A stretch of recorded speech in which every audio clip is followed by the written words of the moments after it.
A graça e a paz a todos vocês que nos acompanham através do canal do Facebook e também do Instagram. Eu queria saudar, uma saudação, aliás, especial para a minha parentela em Belo Horizonte, todos que estão acompanhando, ao povo gaúcho que tanto amamos, e queremos dizer para você que ficamos muito felizes de vocês terem reservado este momento para estarem recebendo a palavra de Deus. Queria compartilhar sobre algo muito importante nessa noite. Um tema que tem assolado a nação, repercutido nos nossos últimos dias, neste tempo que vivemos. Estamos vivendo uma crise global, uma pandemia que assola todas as nações. Os governantes têm tomado medidas, mas elas parecem mudar de um dia para o outro. Tudo isso tem produzido nos nossos corações pavor, temor, medo, ansiedade. Estamos apreensivos. O que eu quero compartilhar com vocês é para que você não temas, apenas creia. Não tenha medo, tenha fé. E é sobre essa perspectiva que eu compartilho uma palavra de encorajamento com você nessa noite. Eu quero te encorajar a você abrir a palavra de Deus no Evangelho de Jesus Cristo segundo Marcos. Marcos, capítulo 4, versículo 35 a 41. Abra a sua Bíblia. Vamos compartilhar do pão da vida.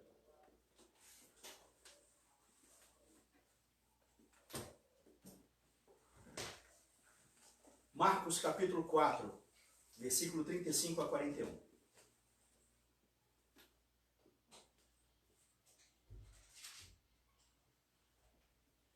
O texto diz assim: naquele dia, sendo já tarde, disse-lhe Jesus: passemos para outra margem. E eles, despedindo a multidão, o levaram assim como estava no barco. E outros barcos o seguiam. Ora, levantou-se grande temporal de vento, e as ondas se arremessavam contra o barco, de modo que o mesmo já estava a encher-se de água. E Jesus estava na popa, dormindo. Ele dormia sobre o travesseiro. Eles o despertaram e lhe disseram: Mestre, não te importa que pereçamos? E ele, despertando, repreendeu o vento e disse ao mar: acalma-te, emudece. O vento se aquietou e fez-se grande bonança. Então lhe disse: por que sois assim tão tímidos? Como é que não tendes fé? E eles, possuídos de grande temor, diziam uns aos outros: quem é este? Quem é este que até o vento e o mar lhe obedecem? Eu quero orar contigo neste momento. Senhor Deus amado Pai, nós queremos te pedir, ó Deus, que o Senhor ocupe o espaço necessário nos nossos corações. Que a tua palavra, a semente lançada, ela possa frutificar. E teu Espírito Santo de Deus possa, ó Deus, manifestar a tua graça, a tua maravilhosa graça, sobre todos que recebem a tua palavra. Deus, nos guie pela mão, palavra por palavra. É o que nós pedimos em o santo nome de Jesus. Amém. Eu gostaria de iniciar essa mensagem fazendo 4 afirmações categóricas. Afirmações que vão nos dar um contorno do contexto. A primeira delas é que as tempestades da vida existem e elas são inevitáveis. Ninguém escapa. Nem homem, nem mulher. Nem jovem, nem velho. Nem rico, nem pobre. Nem doutor, nem analfabeto, nem crente e nem descrente. Entenda uma coisa: do berço à sepultura, todos nós iremos enfrentar tempestades. Ninguém irá escapar. Nós não estamos blindados, não vivemos em uma redoma de vidro, e a nossa vida não é aperfeiçoada em um parque de diversões. Não estamos numa colônia de férias. Aqui tem dor, tem lágrimas, tem sofrimento, tem choro, aqui tem luta e tem aflições. Se você está enfrentando uma tempestade na sua vida, você não é uma exceção. Todos nós enfrentamos tempestades nessa vida. Uma segunda verdade é que as tempestades, além de inevitáveis, elas também são imprevisíveis. Chegam sem aviso prévio. Chegam quando nós não estamos esperando. E muitas vezes colocam a nossa vida de cabeça para baixo. Mexem com a estrutura da nossa casa, do nosso lar, da nossa vida. Elas são inevitáveis. As tempestades da vida são inevitáveis e imprevisíveis. Você sai de casa como qualquer outro dia e daqui a pouco sofre um acidente. Você faz um exame de rotina e descobre uma doença gravíssima. O telefone toca e a notícia que você recebe é uma notícia indesejável. Um casamento de muitos anos que por um erro de percurso vai à ruína. Uma situação amarga acontece e de repente a sua vida está transtornada por essa tempestade. Há uma terceira verdade que eu quero compartilhar com você nessa noite. As tempestades da vida também são muitas vezes inadministráveis, fogem do controle das nossas mãos. Algo que parecia tão comum e doméstico se torna estranho. É o cônjuge que se tornou irreconhecível. É um filho que com tanto amor os pais cuidam e esse escolhe andar por um caminho de perdição. Quantas vezes aquilo que você tinha um controle nas suas mãos foge e você se vê perdido, se vê tomado por uma tempestade. As rédeas fugiram das suas mãos. O seu barco não obedece mais o seu comando. Está rodopiando no mar da vida, varrido por uma terrível tempestade. Uma quarta verdade que eu quero compartilhar contigo nessa noite é uma verdade consoladora. As tempestades da vida, além de inevitáveis, imprevisíveis, inadministráveis, também são pedagógicas. Entenda isso. Você e eu cremos que por mais que perdamos o controle, Deus não perde o controle. Ele é soberano.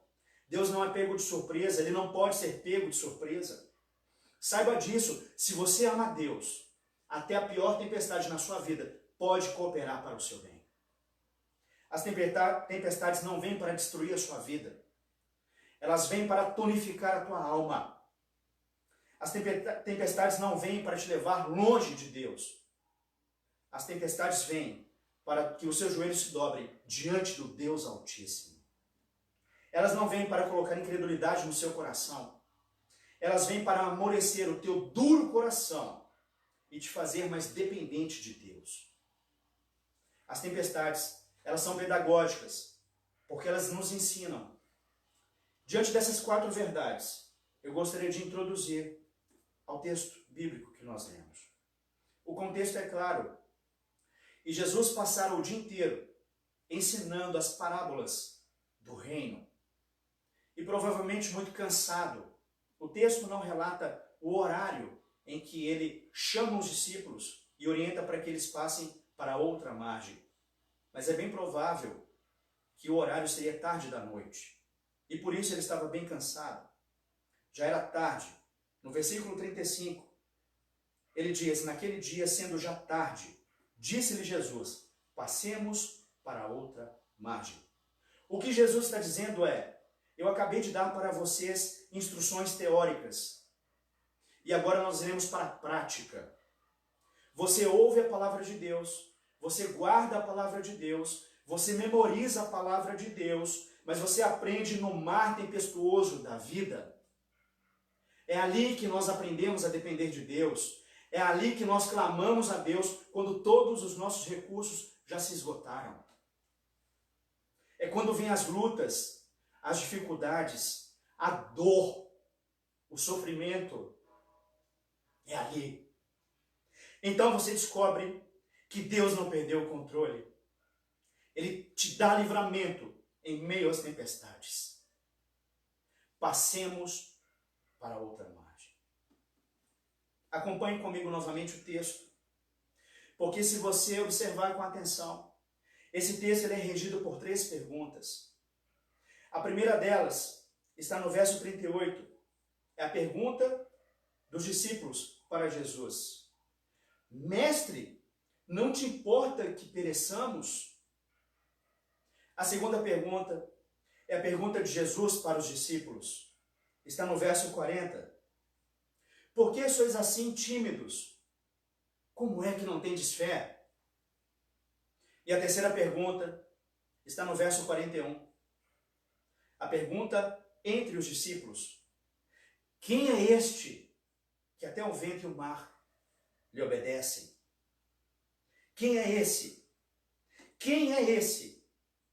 A primeira pergunta também é a nossa pergunta. É a pergunta do meu coração e do teu coração. A primeira pergunta é a nossa pergunta, porque muitas vezes nós perguntamos, quando a angústia chega, quando a nossa dor grita aos nossos corações. É a pergunta da pessoa que está passando por uma tempestade terrível na família, na saúde, no fundo da alma. É a pergunta que nos leva ao desespero. Jesus, você não está vendo o que está acontecendo? Você não se importa comigo? Você não vai me socorrer? Você não vê o meu sofrimento? Essa é a primeira pergunta. É a pergunta que os discípulos fizeram a Jesus. E a pergunta que muitos de nós fazemos a Cristo. Nos momentos de aflições das nossas vidas. Nos momentos de angústia das nossas vidas. Mas a grande questão é porque os discípulos estavam fazendo essa pergunta com um tom de censura a Jesus Cristo. Se vocês observarem, os discípulos perguntam a Cristo, Mestre, não te importa que pereçamos? E há um grande conflito na mente dos discípulos. Imagino eu que 2 situações podem ser citadas aqui. Porque o que é que não estava bem no coração daqueles discípulos? Afinal, Jesus estava ali com eles. E a primeira delas é que eles tiveram uma grande dificuldade de conciliar a ordem de Jesus com a tempestade.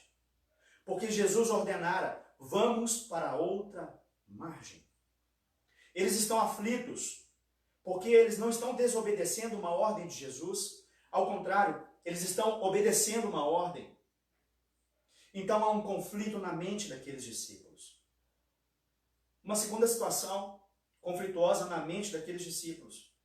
Eles tiveram dificuldades de conciliar a demora de Jesus com o senso de urgência em meio à tempestade. Porque o texto nos diz que Jesus estava dormindo na polpa do barco. Às vezes, querido e querida, às vezes o silêncio de Deus parece ser algo que impacta mais ainda o nosso coração do que a própria tempestade. Às vezes o silêncio de Deus nos traz mais angústia do que a própria tempestade. Entenda uma coisa, no relógio de Deus não há atrasos. Quando ele parece demorar, é porque ele está preparando algo muito maior e melhor para a sua vida. Ele está no controle, ainda que você não veja, ainda que você não sinta, ainda que você não perceba. Acalme o seu coração. Você pode perder o controle, mas Jesus continua no absoluto controle. Ninguém e nada pode pegar Cristo de surpresa. E na sequência, Jesus repreende a tempestade com uma só ordem. No verso 39, ele diz, acompanhe comigo, ele repreende o mar e diz, acalma-te. E emudece. Apenas uma ordem de Jesus é o suficiente para acalmar o mar e a tempestade. A segunda pergunta questiona o nível de fé dos discípulos. Porque os discípulos, eles estão tomados de pavor. E Jesus pergunta a eles, sabendo que eles precisavam ter fé e não medo. Quando Jesus pergunta aos discípulos, por que vocês são tão tímidos? Vocês não têm fé? Jesus queria apontar para este momento, que eles poderiam estar totalmente seguros em meio à tempestade. Jesus pergunta, pois sabia que os discípulos tinham alguns motivos para terem fé e não medo. E o primeiro dos motivos, que eles deveriam ter fé e não medo, é por causa das promessas de Jesus. Passemos para outra margem. O destino deles não era o naufrágio, não era naufragar naquele mar. O destino deles não era em meio à tempestade, não era se perder na tempestade. A tempestade não era o objeto final. O destino daqueles discípulos era passar para outra margem. O nosso problema não é a tempestade. O nosso problema muitas vezes é a incredulidade. Entenda uma coisa, promessa de Jesus e realidade significa a mesma coisa. Ele é fiel para cumprir. Na história, Jesus é o único que é fiel. É o único. Ele cumpre as suas promessas. Acalme o seu coração. Descanse. Você não está no controle, mas Ele está. Acalme o seu coração. Acalme o seu coração. Em segundo, eles deveriam ter fé e não medo por causa da presença de Jesus. Porque Jesus estava ali no barco. Jesus estava no barco com eles. Mas quem é Jesus? Quem é esse Jesus? Ele é o Criador de todas as coisas, do vento e também do mar. Ele é o Criador do céu e da terra. É soberano Senhor do universo. A criatura não é maior do que o Criador. A criatura não pode ameaçar o Criador. As coisas criadas não podem ameaçar o Criador. O Criador tem controle e domínio sobre céu e terra. E se Jesus está nesse barco, esse barco não pode afundar. Se Jesus está no teu barco, no barco da tua vida, esse barco não pode afundar. Porque a tempestade não pode derrotar o soberano Deus. Ele é Senhor do universo. E Ele não nos prometeu um mundo isento de aflições, um mundo isento de tempestades. Mas Ele nos prometeu estar conosco até o fim dos séculos. E Ele é fiel para cumprir. Se Ele está contigo, e eu creio que Ele está, então confie. Tenha fé e não medo. Crê somente. Um terceiro motivo que eles tinham para ter fé e não medo, eles deveriam ter fé e não medo por causa do poder de Jesus. Marcos reúne no entorno desse texto alguns relatos que identificam quão poderoso é Jesus Cristo.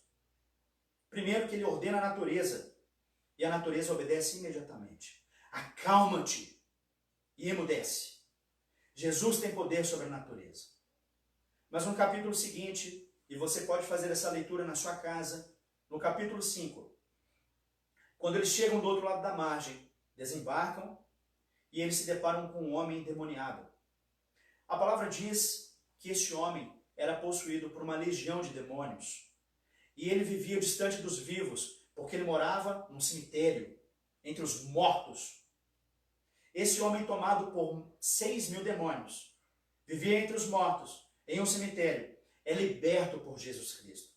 Mas Jesus não somente o liberta, Jesus o transforma em um instrumento para anunciar da boa nova. Esse é Jesus Cristo. Os demônios creem e estremecem na presença dele. Os demônios creem e estremecem na presença de Cristo. Jesus também tem poder sobre os demônios. Mas ele continua seguindo. E ainda no capítulo 5, tendo Jesus voltado para o outro lado, enquanto uma multidão seguia, Jesus é tocado por uma mulher. Havia uma mulher com uma hemorragia muito grave, uma doença muito grave. Ela sofria há 12 anos com essa hemorragia. E a palavra de Deus nos diz que ela já tinha usado todo o seu recurso financeiro com a medicina. Mas a doença só se agravava. Porém, ela ouviu dizer sobre Jesus Cristo. E ela foi ter com esse Cristo. E a palavra diz que uma multidão o seguia. E essa mulher, falando com ela mesma, se ao menos tocasse a orla das vestes de Jesus, A fé indicava que ela poderia ser curada. E essa mulher, ela consegue tocar na orla das vestes de Jesus. E ela toca e é curada imediatamente, ao ponto de despertar em Cristo a pergunta: quem foi que me tocou? Ele é o médico dos médicos. Ele é soberano sobre as enfermidades. Jesus tem poder sobre a enfermidade. Mas Jesus continua seguindo o seu caminho. E ele está indo agora para a casa de Jairo, um chefe da sinagoga. E a sua única filha de 12 anos está entre a vida e a morte. E a notícia que chega até Jesus no percurso, no caminho, é de que ela já estava morta. Mas ele diz a Jairo: te acalma, crê somente. Crê, não temas, crê somente. E continua a ir para a casa de Jairo. Jesus chega até a casa de Jairo e se depara com a menina já morta. E ele diz: ela não está morta, ela apenas dorme. E todos começaram a zombar de Jesus. E Jesus, tocando a mão daquela menina, ele diz: Talita cumi, levanta, menina. Levanta, menina, eu te ordeno, levanta-te. Os grilhões da morte são quebrados e a morte é derrotada. Ele ressuscita a filha de Jairo, de 12 anos. Jesus ressuscita aquela jovem criança, provando que a morte não tem a última palavra. Jesus tem poder sobre a morte. Quem é esse? É a terceira pergunta. É a pergunta entre os discípulos. Quem é esse? A terceira pergunta traz várias respostas para o meu e para o seu coração nessa noite. Quem é esse? Ele é o poderoso Deus, cujo qual a natureza lhe obedece. Os demônios creem e estremecem. A enfermidade dá lugar para a cura. Ele é aquele que ressuscita mortos. Quem é esse? Ele é a verdade e a vida. Ele é o pão da vida. Ele é o que traz livramento, liberta os aprisionados, cura os enfermos, ressuscita os mortos e oferece perdão de pecados. Quem é esse? Ele é o cumprimento da promessa dos profetas que anunciavam a vinda do Messias. Ele é o Verbo vivo, o Deus encarnado que desceu do céu e andou entre homens pecadores. Ele é aquele que foi crucificado, levado até a cruz e no Calvário levou consigo os nossos pecados, quando ainda éramos seus inimigos. Quem é esse? Ele é o sacrifício aceito por Deus. Ele é aquele que ressuscitou ao terceiro dia e que está sentado à direita de Deus Pai Todo-Poderoso. Quem é esse? Ele é o Deus de amor e o justo juiz. Ele é o maravilhoso conselheiro, Deus forte. Ele é o príncipe da paz. Ele é a única fonte de perdão e restauração completa. Ele é o Cristo, o Filho do Deus vivo. Quem é esse? Quem é esse? Agora entenda comigo uma coisa. Essa passagem é muito rica, porque ela nos revela uma preciosidade, pois a mulher do fluxo de sangue, ela teve fé. E dois elementos aqui são importantíssimos para mim e para você. A mulher do fluxo de sangue, ela teve fé. E Jairo, o pai da criança, creu.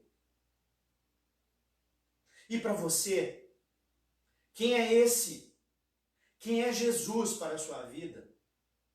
Quem é esse? Quem é esse? Irmãos, nós vivemos um momento em que esperamos ligar o noticiário e escutarmos uma notícia de uma vacina para que essa pandemia, para que o coronavírus seja de uma vez só derrotado e que as pessoas estejam livres dessa pandemia. Muitos têm tido essa esperança, perdido o sono, investido em muitas mensagens, enfim, é real. Mas eu quero dizer uma coisa para o seu coração nessa noite. Enquanto muitos se preocupam por uma cura para o físico, e certamente ela virá, mas eles se esquecem que a cura para a alma, ela já veio. Seu nome é Jesus. É Jesus Cristo, o libertador, o salvador, aquele que tem a chave da morte e do inferno. Ele é o alfa e o ômega, o início e o fim. Então não se preocupe, acalme o seu coração. Não tenha medo, tenha fé. E não é fé na fé, é fé em Cristo. Tenha fé. Quem é Cristo para a sua vida? Quem é Cristo? Em Romanos 10, 9, o apóstolo Paulo nos relata que se com a tua boca confessares Jesus como Senhor, em seu coração creres que Deus o ressuscitou dentre os mortos, serás salvo. Quem é Jesus para a sua vida? Quem tem sido Jesus na sua vida? Quem é esse? E essa confissão carrega consigo algo muito profundo. Não é um simples reconhecimento de que Ele é Deus e Senhor do mundo. Isso até os demônios sabem e reconhecem. Tremem.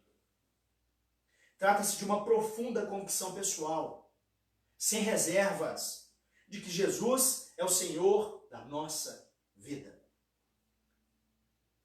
Mesmo que o teu barco esteja fora de controle, ele não está fora do controle de Jesus. Glória a Deus. E esse reconhecimento, ele passa pelo arrependimento profundo e sincero. Todos nós pecamos, estamos distantes de Deus. Precisamos de um reconciliador. A cura já veio. E ela oferece perdão de pecados e vida eterna para todo aquele que crê. Esse reconhecimento passa pelo arrependimento, mas também passa pela confiança plena de que somente em Jesus, a salvação. E por último, uma submissão. Uma submissão é que nos coloca como reconhecedores da nossa natureza pecaminosa, humana, depravada e caída. E o próprio Cristo como o Senhor e Salvador de nossas vidas. Arrependimento, confiança plena em Cristo e submissão. Quem é Cristo para a sua vida? Quem é Cristo? E se você deseja uma resposta nessa noite, eu quero compartilhar contigo da resposta em que Jesus dá para Jairo, o pai da menina em cujo qual Jesus ressuscitou, o chefe da sinagoga. A resposta de Jesus Cristo para Jairo foi: não temas, crê somente. Não temas, crê somente. Não temas. Querido irmão, querida irmã, você que nos assiste, essa palavra, ela é confrontadora e também consoladora para o teu coração. Faça um exame de como anda a sua vida, onde os teus pensamentos têm te levado, o que é que tem sido prioridade na sua vida, quem é Jesus, onde Ele está na sua lista de prioridades, quem é Cristo na sua vida, quem é Cristo. Por fim, não temas, crê somente. Eu quero orar com você nesse momento, aí onde você está. Eu quero que você feche os seus olhos e na mais profunda comunhão com Ele, o Senhor dos Senhores, aquele que está no controle do barco. Amém. Glória a Deus. Ore comigo.